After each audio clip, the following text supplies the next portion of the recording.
आप देख रहे हैं टाइगर कमान।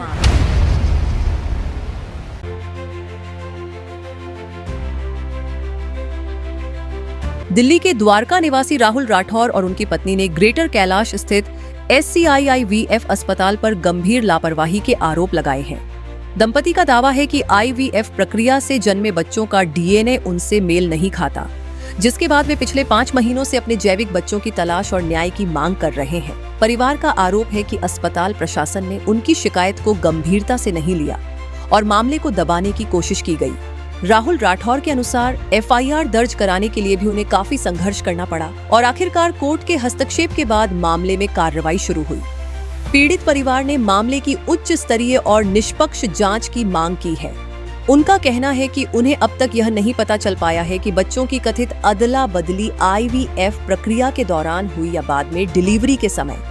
राहुल राठौर ने उन परिवारों से भी अपील की है जिन्होंने वर्ष 2025 में SCIIVF अस्पताल में इलाज कराया हो या 5 जनवरी 2026 को मैक्स हॉस्पिटल में डिलीवरी हुई हो, वे DNA जांच कराने पर विचार करें ताकि यदि कोई और प्रभावित परिवार हो तो वह भी सामने आ सके। सर, जैसा कि मैं पहले भी बता चुका हूं कि हम लोग लास्ट ईयर 2025 में जनवरी 2025 में SCIIVF हॉस्पिटल है ग्रेटर कैलाश पार्ट 1 में, वहां पर अपने IVF ट्रीटमेंट के लिए गए थे मैं और मेरी वाइफ। 13 फरवरी को मेरी वाइफ के एग्स कलेक्ट किए गए थे और मेरा सीमन कलेक्ट किया गया था। उससे पहले हमारे टेस्ट हुए थे जो कि बिल्कुल डॉक्टर ने बताया था क्लियर है, कोई प्रॉब्लम नहीं है। इनफैक्ट उन्होंने बताया था कि अगर सिर्फ एक लेप्रोस्कोपी की जरूरत पड़ेगी, उसके अलावा किसी चीज़ की जरूरत नहीं है। तो फिर उसके बाद उन्होंने हमें फरवरी महीने के लास्ट में ही ऑलमोस्ट बताया था कि हमारे 8 एग्स जो कलेक्ट हुए थे उसमें से 5 एम्ब्रियोज बनी है, जिसमें से 3 एम्ब्रियो वो हमें ट्रांसफ़र कर रहे हैं। 14 मई को ये एम्ब्रियो ट्रांसफ़र किए गए। जब एम्ब्रियो ट्रांसफ़र कर दिए गए एवरीथिंग वाज गोइंग गुड, लेकिन सडनली जब हम 5 जनवरी को हमारे बच्चों की डिलीवरी हुई तो जो छोटा बेबी है वो बिल्कुल ही देखने में उसके फीचर्स हमसे मैच नहीं कर रहे थे। और ये डिलीवरी जो हुई थी मैक्स हॉस्पिटल द्वारका में हुई थी। उसी चीज़ की वजह से हमें डाउट था, जिसकी वजह से हमने DNA टेस्ट करवाए और DNA टेस्ट में मैटरनिटी और पैटर्निटी दोनों टेस्ट फेल है। इसका मतलब सिर्फ ये है कि ये दोनों बच्चे बायोलॉजिकली हमारे नहीं हैं। पिछले 5 महीने से हम प्रशासन से सिर्फ एक ही गुहार लगा के बैठे हुए हैं। हम कोर्ट जा रहे हैं, हम पुलिस स्टेशन जा रहे हैं कि इस केस की इन्वेस्टिगेशन की जाए और कोर्ट ने भी ये चीज़ चेक करते हुए इन्वेस्टिगेशन के ऑर्डर दे दिए हैं।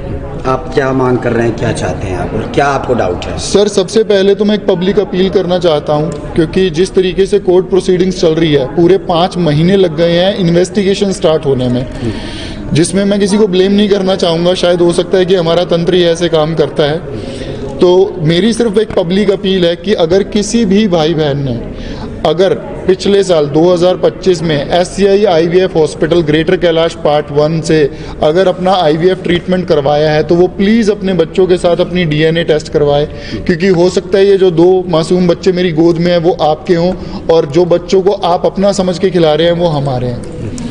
और दूसरा, मैं अगेन रिपीट कर देता हूँ, हाँ, 2025 में अगर किसी भी भाई बहन ने SCIIVF हॉस्पिटल से ट्रीटमेंट करवाया है तो प्लीज़ DNA टेस्ट करवाइए। सेकेंडली, मैक्स हॉस्पिटल द्वारका में 5 जनवरी 2026 को अगर आपके बच्चों की डिलीवरी हुई है और स्पेशली अगर वो ट्विंस हैं तो प्लीज़, ये कोइंसिडेंस नहीं हो सकता, आप प्लीज़ अपने बच्चों का DNA टेस्ट जरूर करवाइए।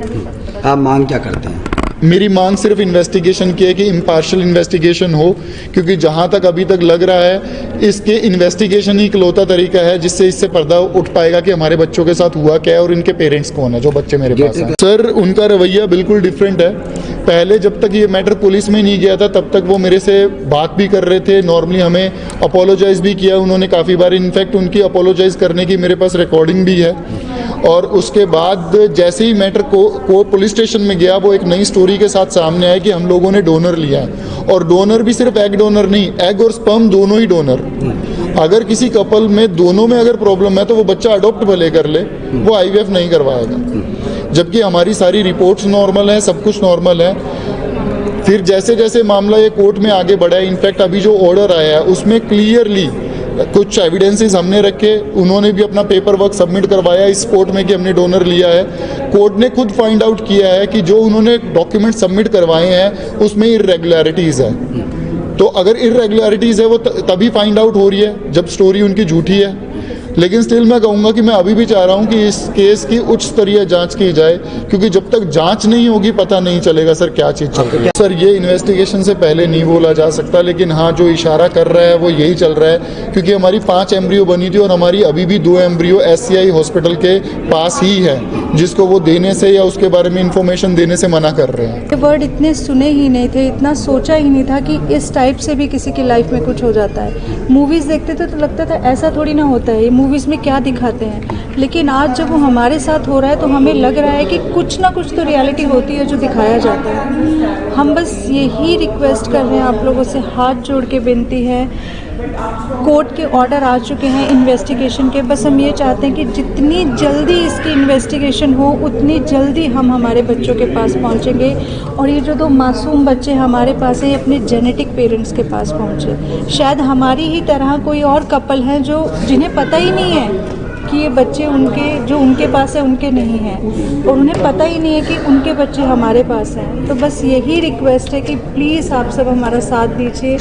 मैक्सिमम हमारी गवर्नमेंट से भी, हर एक डिपार्टमेंट से यही अपील है, यही रिक्वेस्ट है कि प्लीज़ जल्दी से जल्दी इसकी जितनी जल्दी इन्वेस्टिगेशन हो हमारे और उन बच्चों के फ्यूचर के लिए उतना ही ज़्यादा हमारे लिए अच्छा है। ये मामला ऐसा है, जब 17 तारीख को मेरे पास पहले बार आए तो मैटर ऑलरेडी इन्होंने कोई कंप्लेंट करी हुई थी और पुलिस स्टेशन में, वेरिन फिर ये मेरे पास आए थे कि आप इसकी एप्लीकेशन फाइल करें बिफोर द मजिस्ट्रेट कोर्ट, जो कि 156 दिन की एप्लीकेशन थी। वहाँ पर हमारे को फेवरेबल ऑर्डर मिला और लर्नड मजिस्ट्रेट ने ऑर्डर दिया प्रेमा फेसाई केस फाइंड करते हुए कि यहाँ पर एक FIR हीनियस क्राइम हो रखा है और एक FIR रजिस्टर होनी चाहिए। उसके बाद स्टेट गई थी उस रिवीजन में, फिर प्रपोज्ड एक्यूज थे जो SCI हॉस्पिटल है और उनका स्टाफ है, वो रिवीजन में गए उस ऑर्डर की, और वेरिन उनकी रिवीजन डिसमिस हुई और लर्नड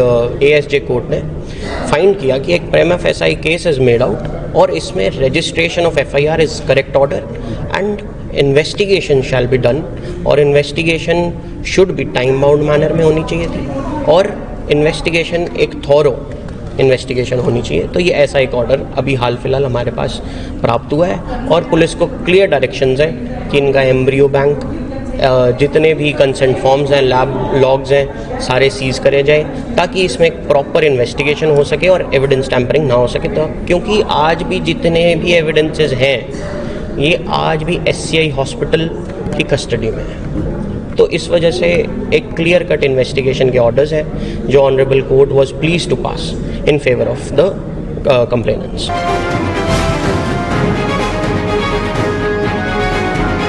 आप देख रहे हैं टाइगर कमांड।